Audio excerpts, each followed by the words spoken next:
started knitting in 2009, but I actually was a crocheter first. I never took to crochet in the way that I've really taken to knitting.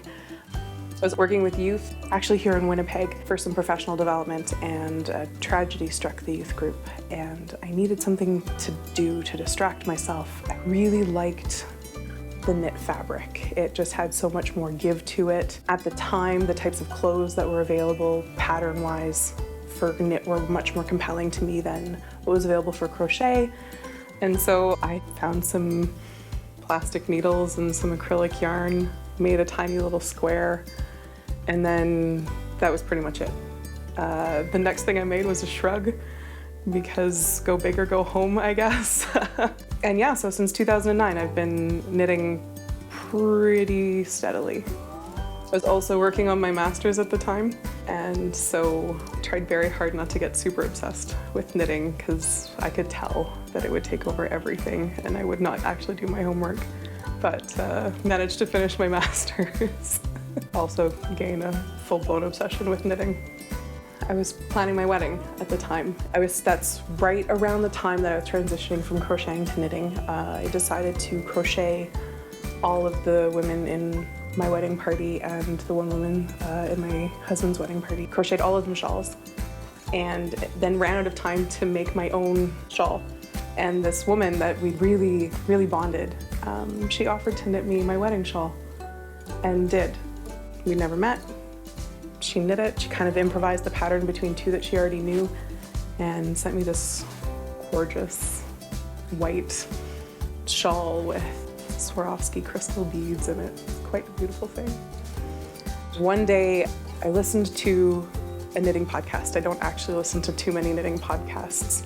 And it was these two women, and they had this really great chemistry. And for some reason, when the episode was over, I called my sister and said, "I'm having podcasting thoughts. Are you having podcasting thoughts?"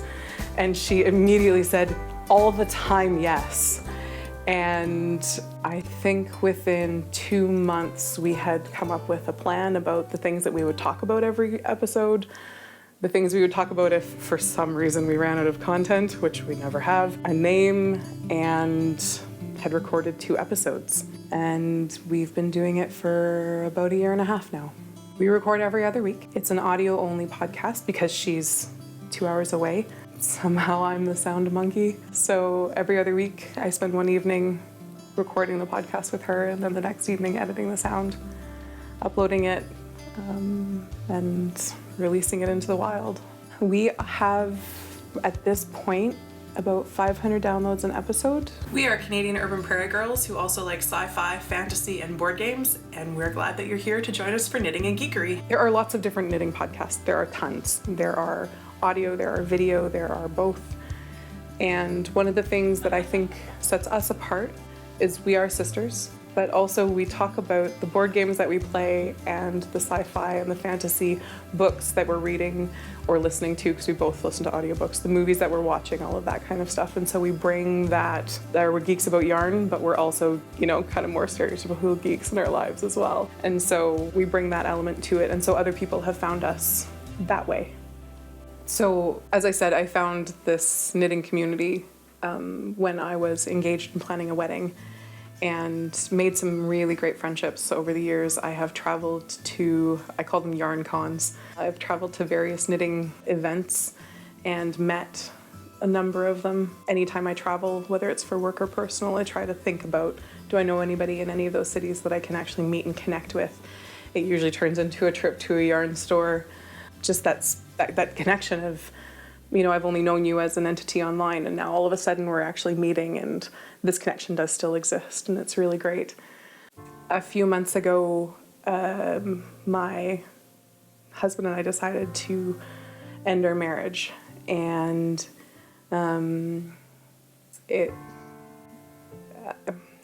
it's a challenging time. And that community of knitters that I made while planning my wedding has a really great history of, they call it cupcaking. When somebody in the group is going through a hard time, they do something for them without letting them know, and then all of a sudden a gift will arrive on their doorstep or something like that. And all of a sudden, around Valentine's Day, I came home and I had 3 cards in the mail, and it was Valentine's Day cards from some of these friends. The next day I came home and there was 2 more. A week later I came home and there was, I think I had 5 in the mail one day. I think about 9 or 10 total sent me Valentine's Day cards as both a housewarming into my new space, as well as a reminder that they love me and that they're thinking of me through this challenging time.